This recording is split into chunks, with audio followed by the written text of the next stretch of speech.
keynote address that we are waiting for. It's going to be delivered by Professor Lakhotia. I'm sure Professor Lakhotia does not need an introduction here, because I think half the audience is it's from BHU and are his students probably. And just a few lines. Professor Lakhotia is a distinguished professor, lifetime, and a Science and Engineering Research Board Distinguished Fellow at the Department of Zoology, BHU. He is known for his pioneering research on Drosophila with regard to its chromosome organization and replication. He's an excellent teacher, and he's one of the founder members of the Indian Society. So I welcome Professor Lakhotia to deliver his talk on what can a cell do without microscope. Okay, thanks Rita, and thanks to the organizer for letting me talk about this topic.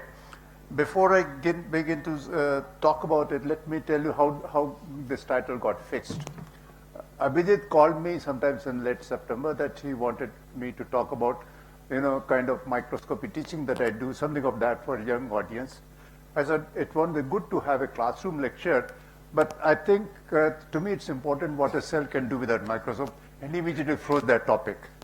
He said, okay, this is what I want. And I was stuck because this was an unusual talk, and I know that many people have asked me this question, that what do cells really need a microscope to do what they do? Answer is very simple, they don't need. So then why this title? And this is what I would want to explain, that all living beings who own the cells in their bodies need appreciation. Each one of us need appreciation. We are reminded that clap again, why? Because we need appreciation. And how do we appreciate this appreciation? Our cells do this. It's they who think, they who make us understand, appreciate whatever it is, and therefore, would cells not need appreciation by their honor? And this is what I thought I'll talk about. By the way, how many of you can identify this person? May not. It's me, 50 years ago. Yes. And by the way, for the young generation, this is a selfie of those time, 1970s. Selfie in the sense, I photographed myself, developed the negative, printed the hard copy. See, in those days, all cell biologists, cytologists had to learn that trick. And so we did that. And I remember this, and I thought this is, I'm happy with cells. Cells, microscope is happy with me. Cells are happy with me, and which is what have remained for all these decades now. So microscope permits appreciation of cells' beauty, unbelievable complexity, and efficiency. This is something that we have been seeing for last 2 days here continuously. And therefore, if we can appreciate cells, I'm sure cells will be happy, and therefore we will be happy. Cell's life is a remarkable symphony. I think we have been watching this as cell biologists. We know that cells are what? Unbelievable complex symphony that they continuously play within themselves. And cell biology is the study of cells' orchestrated life. That's what we want to do. We want to look at different aspects. And microscope is essential to see and hear the music of cell, which is what I'm sure each of you appreciate during the last 2 days that we have seen, and even earlier, all kinds of things we are trying to understand from various angles, from various viewpoints, various ways. But I don't recall any talk we didn't have microscope somewhere in it, and all kinds of microscope. So what I want to do in this talk is not to talk about any research, but just to trace the history, how our appreciation of cells' life began, and what kind of instruments, what kind of microscopy has contributed to this. Obviously, so then the question was, why this title? I may make a correction now. Introduce cell biologists. What would a cell biologist do without microscope? And I'm sure you recall this yesterday's picture. We are all here trying to look at cells through a microscope or something. Now, microscope only made us aware of existence of cells. Now, these drawings I took from the original paper of 1839, where the cell theory was being proposed. Now, notice this, that these people had seen everything that we look about. For them, nucleus was more important, but they also drawn extracellular matrix. These are cartilage cells, both kinds from different amphibians. And look at the beauty of these drawings. And I'll try to give you some more examples of this beauty. And it's all because of microscope that we can peep deeper and deeper into cells' secret lives. And this is the timeline that started with 1595, and then it has gone on histological sections and stains. You see, good old days, it was only staining that permitted, and that permitted real details of cell structure. And then, of course, over the period of time, we had the different kinds of microscope. Many of us use that fluorescence and then phase contrast and DIC. These have become very common now. The genesis of microscope happened with a eyeglass maker who used to make lenses for those of us who get refraction errors. Father and son, Zacharias Janssen and Hans Janssen, experimented, and they put two lenses at the end of a tube, and they found it can magnify. And that became the forerunner of the compound microscope and telescope. Both of them had origin from this discovery by Zacharias and Zacharias. And of course, Robert Hooke was the one who first identified cells. And of course, the drawings, if you look at them, they're all hand drawings. Real detailed structure. The microscopists had also been very good artists. They look real lifelike. Somehow the contrast is more, so you are not able to appreciate the beauty. But then they also had to be engineers. They had to define their own microscopes, design, build up, calculate, and do all that. It's really interesting to see. Fortunately, many of these books are available online, and I would urge everyone to at least glance through them and appreciate the beauty and the remarkable dexterity with which they were done. And of course, Leeuwenhoek, we have all heard about, a cloth merchant selling clothes. And he designed a microscope, simple microscope of his own, with all calculations and what to do. And of course, again, he has a big book, Micrographia, which has hundreds of his illustrations of different kinds of things that he had seen. And then, of course, founders of cell theory,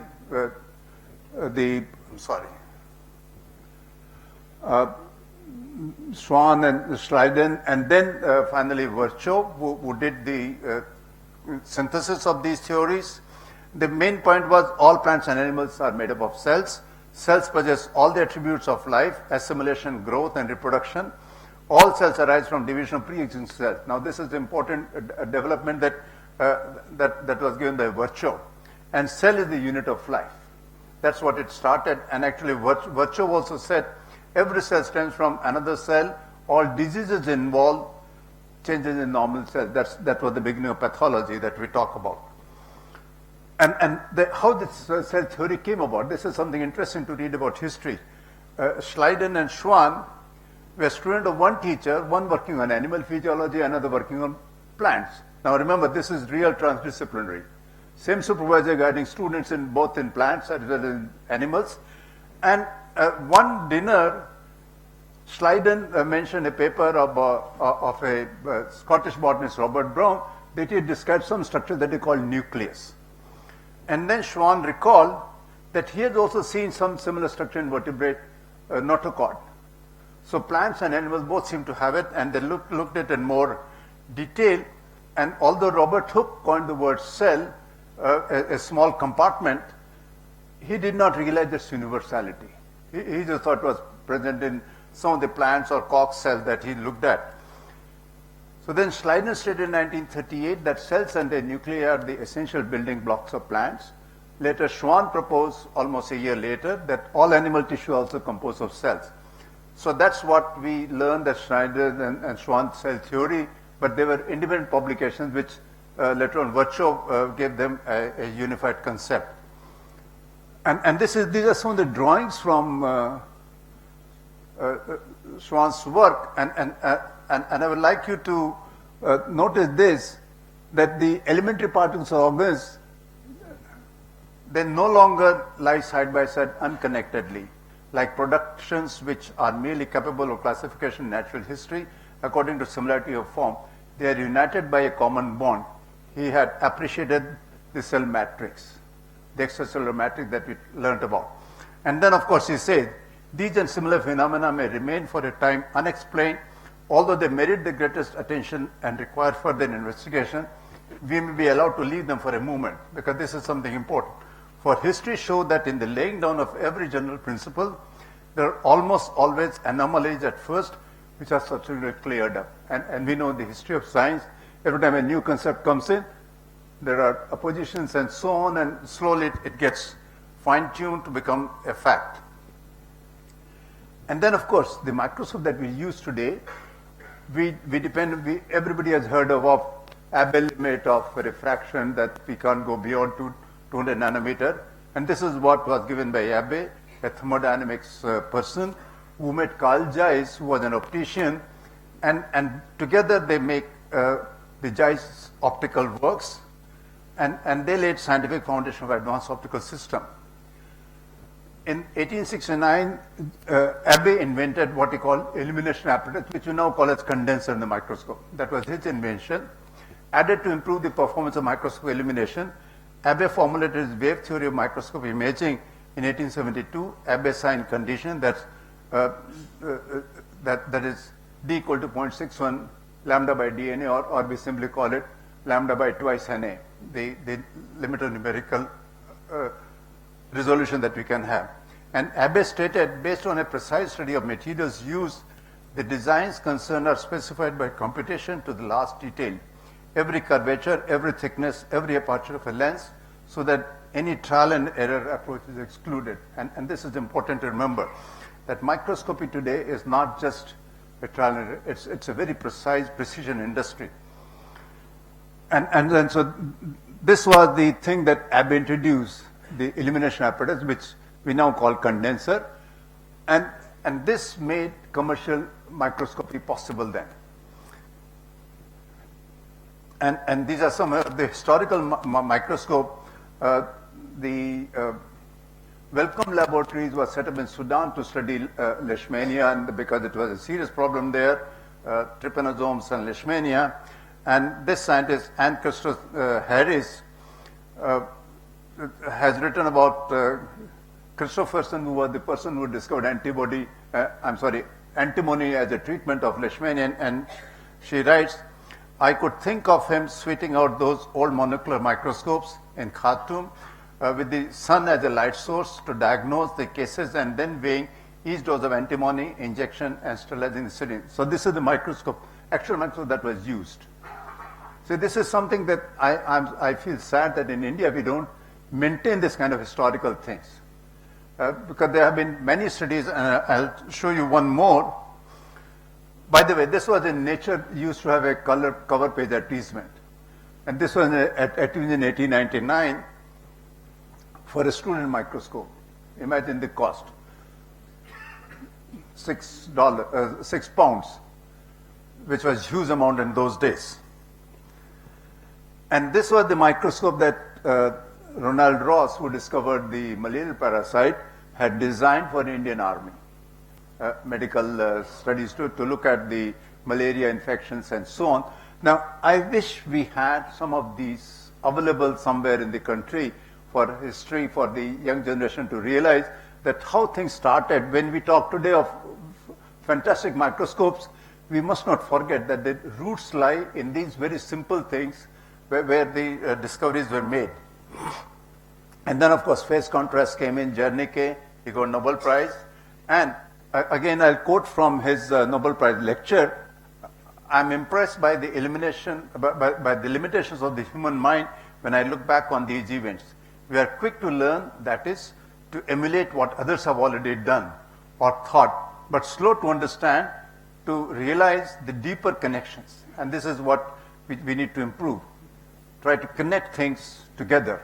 What we listen from different talks, we need to connect. we are slowest of all, however, in conceiving new connections and in applying old ideas in new areas. In my situation, the truly new point was the fact that the diffraction pattern of lines of gratings differ in phase from the principal line, and that the phase requires projection of the diffraction image on a coherent background to be visualized. The full name of the microscopy technique would be something like phase strip method for observing phase objects. I'm glad he said, but I shortened it to phase contrast. And that's what we learned, that phase contrast microscopy allowed now cells to be studied in light. And that made a complete difference to the way we looked at cells. And then, of course, fluorescence microscopy, the first was built, sorry. Oh. Okay, I'm sorry. It was built in 1908. It is huge, not to be looked for living cells, but then slowly fluorochromes were discovered, and that's where a simple fluorescence microscope, which I had used in 1970s, to look at this heterochromatin in cells, non-replicating and so on.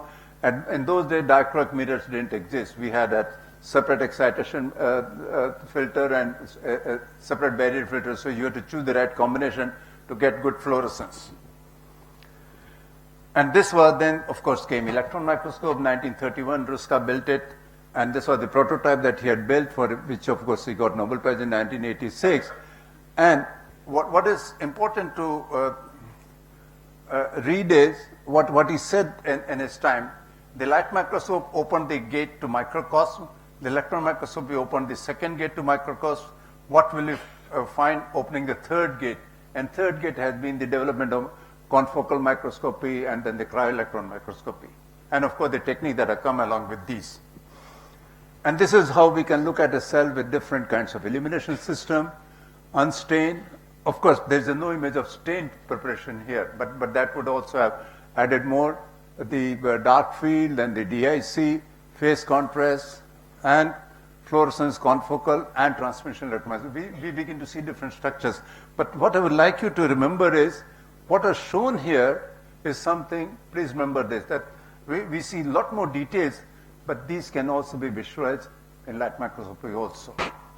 I'll come to that. And this, of course, is a timeline of various other things which I have taken from Nature Milestones. I'll not get into all this, but some of the important points has been the concept of electron confocal microscopy, the diachroic mirror, and then the FRET, calcium probes, and these have gone on. And then, of course, the more modern confocal light sheet and palm, which we had some talks about these microscopes, how do they work, and single molecule microscopy. And we had some techniques, talks here, like just now the previous talk about it, how we can get deeper and deeper meaning using these simple systems. And of course, it goes on. I'll just give you some examples. The principle of confocal, how it came about. It's a very simple system, although equipment looks very complex. This is what we call wide field microscopy. We get a out of focus image because all the layers in a cell are generating fluorescence, and we see all that, and therefore the image looks blurred. All that we do is introduce a pinhole here, and you get confocal, because now only the in focus plane is visible. Of course, it needs one more pinhole here in the illumination part so that you illuminate only point by point. That was a conventional confocal. But if once you understand this, we can manipulate, we can use our microscopy imaging in a much better way. And this, of course, we had the pleasure of having the first multiphoton microscope in our lab in 2000. In the country that was first, it didn't do very well because you see on the back you have, you see the problem was these tables are not made for microscopists. These are made for physicists, optical physicists, and it was very inconvenient to sit on this microscope and study what it is. All that you have to do it, everything on the screen. And that, for a microscopist, it becomes a little difficult. But then the worst was the pulsing laser, which went on, which was almost 6 feet long, and mod locking it was a very finicky affair. You mod lock it, a waft of air comes in, and mod locking is gone, and you have to go all over the process. Although now they are solid-state lasers, which are much easier to control through computer software, but in those days it was a real difficult, challenging task. And of course, this is a standard confocal microscopy, which I always show. We feel very proud. Dr. Anand Tiwari, who was here on first or second head, I don't know if he's around. He had a beautiful eye. Oh, he's there. Good.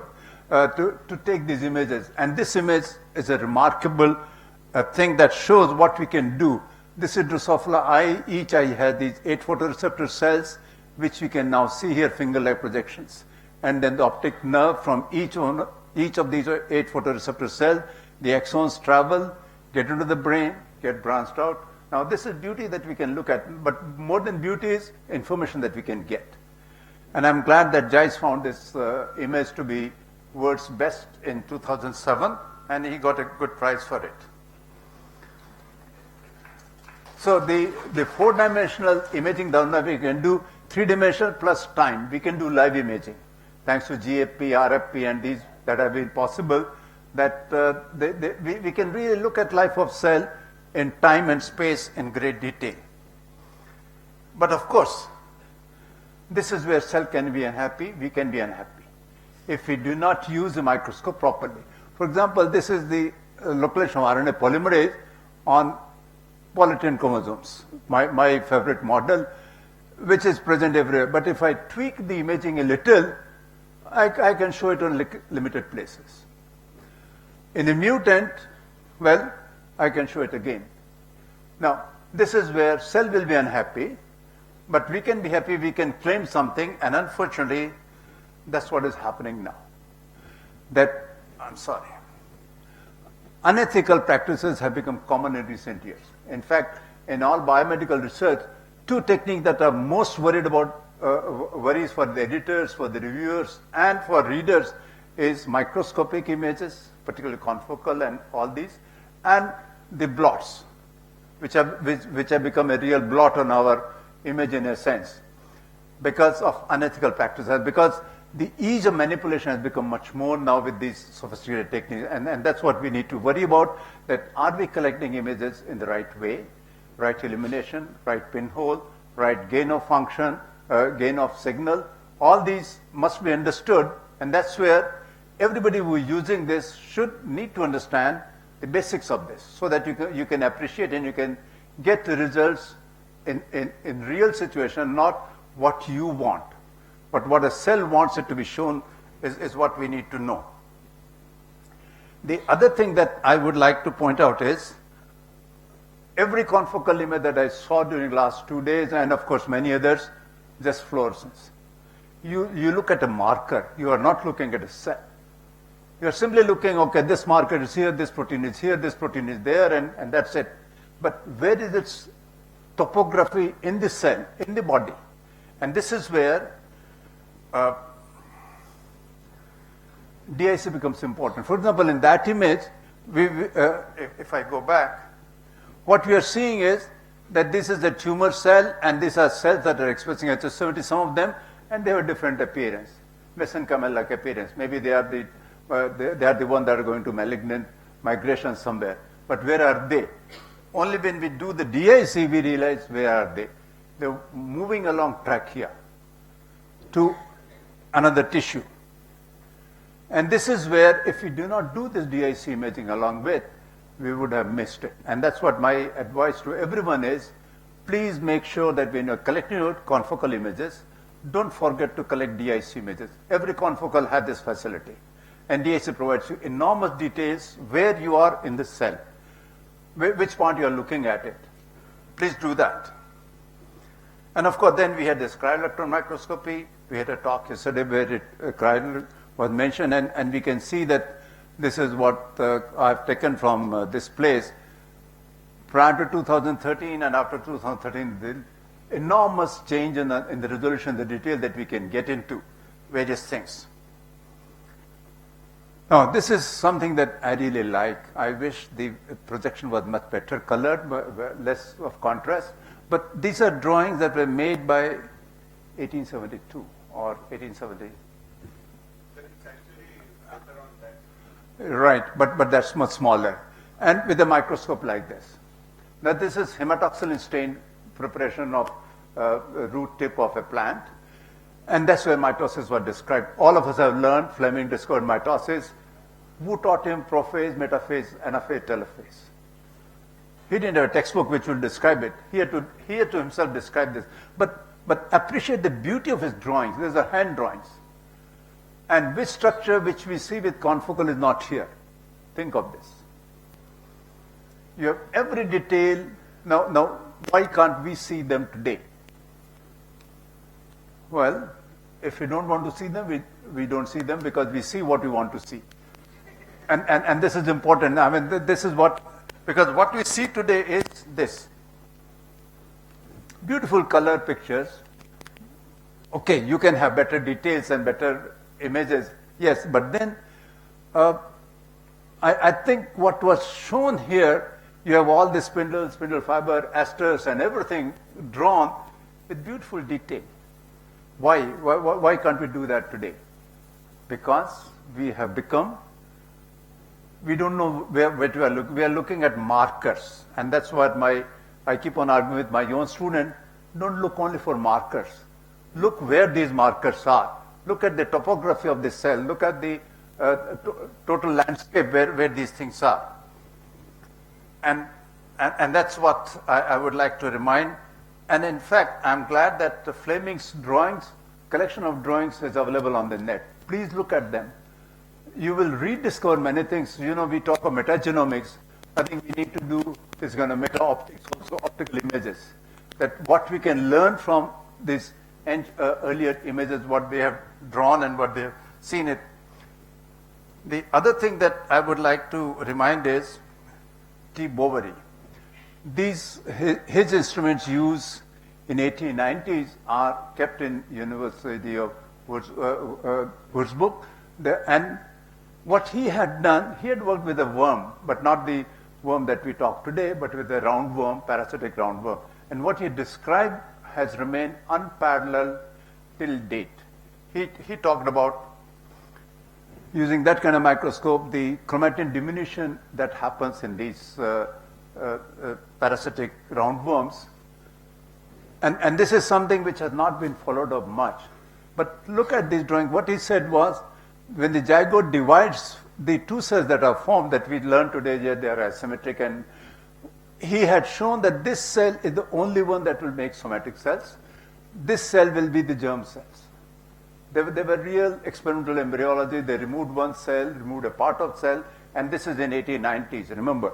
And then he showed that during mitosis, the first cell undergoes normal mitosis, typical. The second one does something remarkable.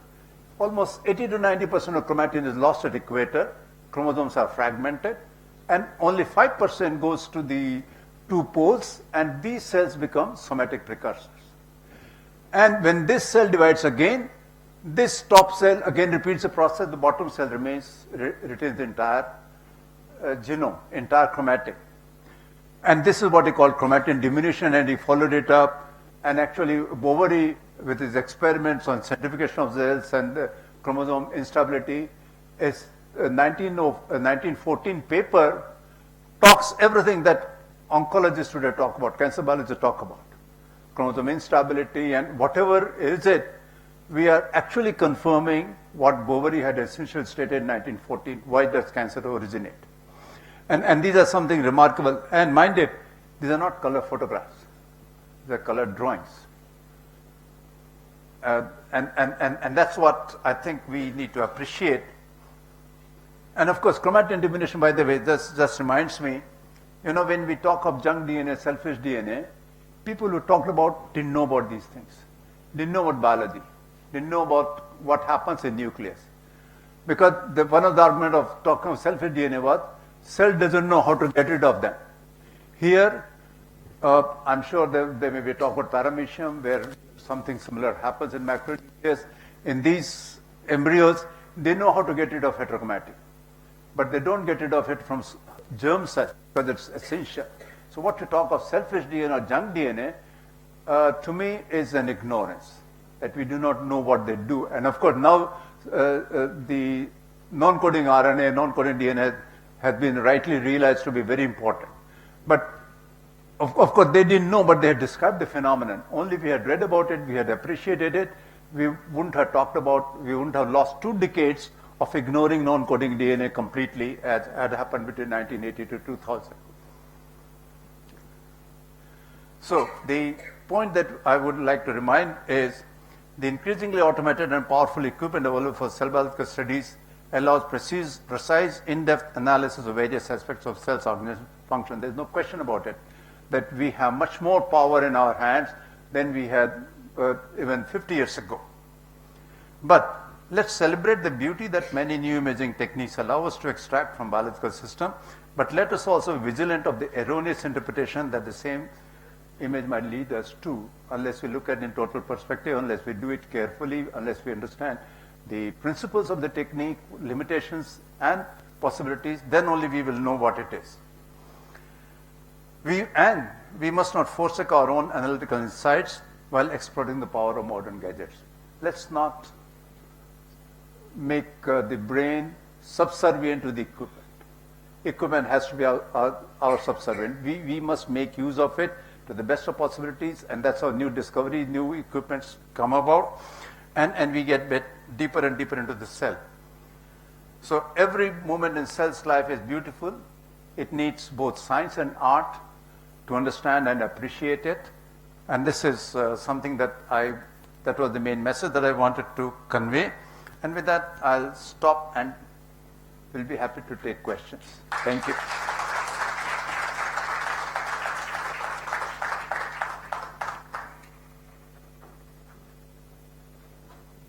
Good morning, all of you. So this is the much awaited keynote address that we are waiting